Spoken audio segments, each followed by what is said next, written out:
تین بھائی۔ ان کے گھر کے سامنے ایک پھل کا درخت تھا جس کا پھل بیچ کر یہ 2 وقت کی روٹی حاصل کرتے تھے۔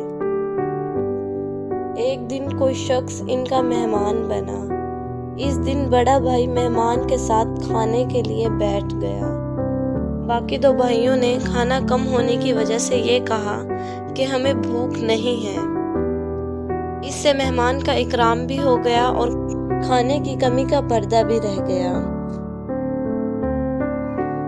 آدمی رات کو جب تینوں بھائی سو رہے تھے، مہمان اٹھا اور ایک آری سے اس درخت کو کاٹ کر پھینک دیا اور اپنی اگلی منزل کی طرف روانہ ہو گیا۔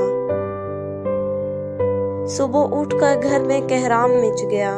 سارا محلہ اس آنے والے مہمان کو کوسنے لگا جس نے اس گھر کی واحد آمدنی کو بھی ختم کر دیا تھا۔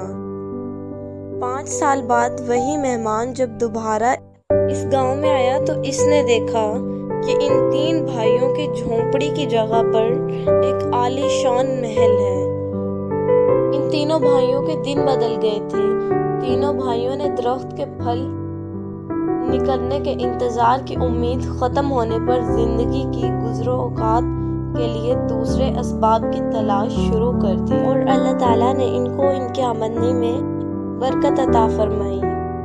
Please subscribe and like my YouTube channel. Thanks for watching.